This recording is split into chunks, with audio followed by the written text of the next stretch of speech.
Eh bien, bonjour à toutes et à tous, c'est Météo37, j'espère que vous allez bien. En tout cas, moi ça va super. Et aujourd'hui, on se retrouve pour cette nouvelle vidéo, ce nouveau point météo, où nous allons parler de la situation à venir pour ce jeudi fin d'après-midi, soirée, cette nuit de jeudi à vendredi, donc avec ces orages qui vont se développer sur notre pays. Alors, je vous en ai déjà parlé hier dans le point météo, on a un Talweg qui va traverser notre pays. Ce Talweg sera très peu incisif sur les régions de l'ouest. C'est pour ça qu'on n'attend pas de développement dans les régions de l'ouest du pays, mais il commencera à l'être sur les régions centrales. Donc, pas forcément les premiers développements les moins importants, mais les premiers développements vont bel et bien se faire vers les régions centrales, et ensuite il sera le plus incisif en arrivant vers les régions de l'Est, et donc c'est là qu'on attend le plus de développement orageux, puisque c'est là qu'on aura le meilleur dynamisme avec le plus d'instabilité également. Donc les régions de l'Est sont beaucoup plus exposées à un risque orageux,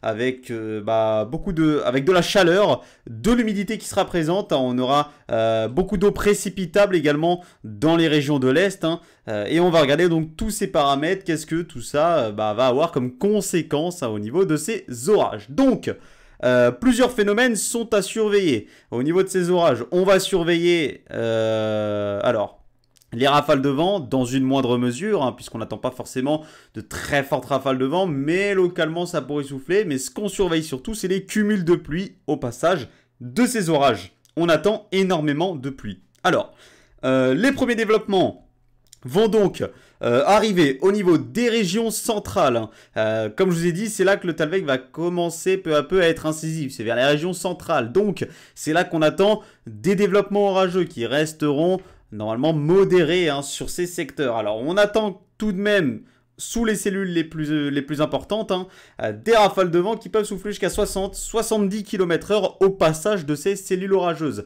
Au niveau de la grêle, les risques ne sont vraiment pas énormes. Au niveau de la grêle, on n'a vraiment pas beaucoup de risques.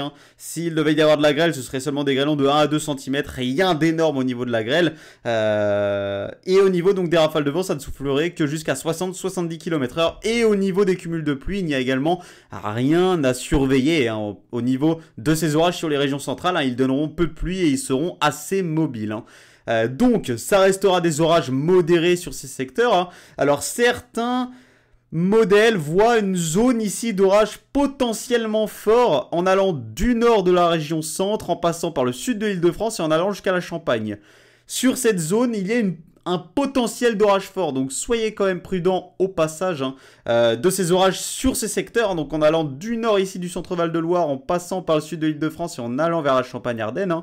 Ici, il y a une zone à risque d'orage fort. Donc, il faut quand même surveiller cette zone, puisque des orages possiblement forts pourraient éclater sur ces secteurs. Mais la soirée de jeudi et la nuit de jeudi à vendredi, avec des orages forts à attendre dans l'est du pays. Alors, c'est notamment dans le sud-est que les orages les plus forts sont attendus.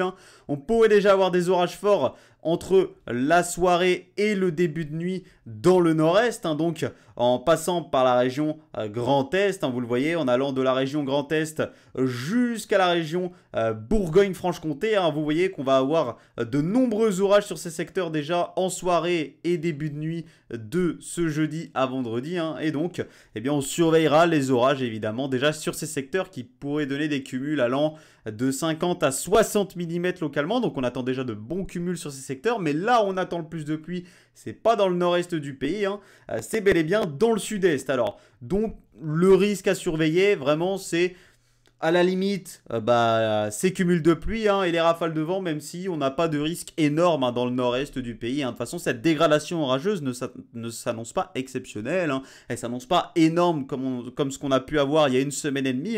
Non, là, ça s'annonce comme une dégradation orageuse vraiment classique d'été, avec un petit Talweg qui va donner un dynamisme pas forcément très important, mais suffisant pour des développements orageux forts. Voilà. Donc ensuite, ces orages pendant la nuit, ils vont se développer également dans le sud-est du pays. Alors on en aura déjà qui vont se développer potentiellement vers les Pyrénées, au pied des Pyrénées, vers le Béarn, qui vont se développer vers le Béarn, qui remonteront potentiellement vers le Toulousain et qui vont suivre également le pied des Pyrénées. Donc attention sur ces secteurs dans le sud-ouest, ces orages pourrait donner des rafales cette fois-ci jusqu'à 70-80 km/h. Hein. Alors le côté le plus fort de ces orages, ce sera côté espagnol. C'est côté espagnol qu'on attend les phénomènes les plus forts. Hein. Côté français, ce sera quand même moins important que côté espagnol. Donc sur ces secteurs-là, soyez vigilants à des rafales jusqu'à 70-80 km/h tout de même au passage de ces orages. Il y a un risque de grêle de 1 à 2 cm, de fortes pluies et d'une bonne activité électrique. Attention également à l'activité électrique, également forcément dans les régions du nord-est.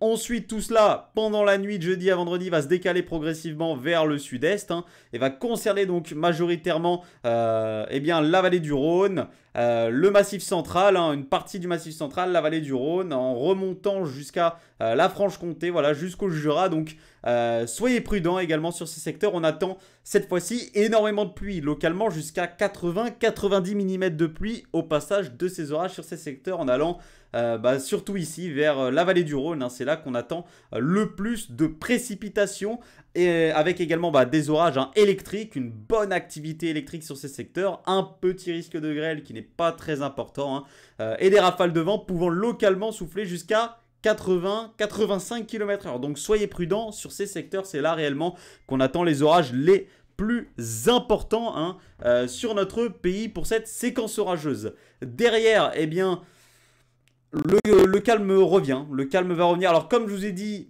pour samedi 1er juillet, on pourrait avoir une petite perturbation qui traverserait notre pays.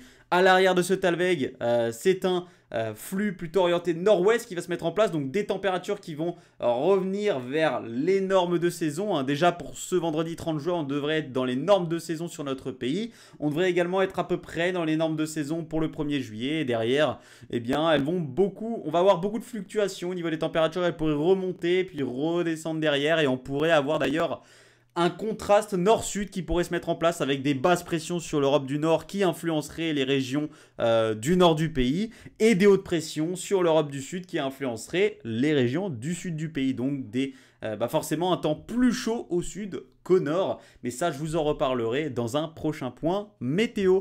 Merci à tous d'avoir suivi ce point météo. Soyez vigilants au niveau de ces orages dans l'est du pays entre ce jeudi et ce vendredi. Merci à tous d'avoir suivi ce point météo. On se retrouve très bientôt. C'était Météo 37.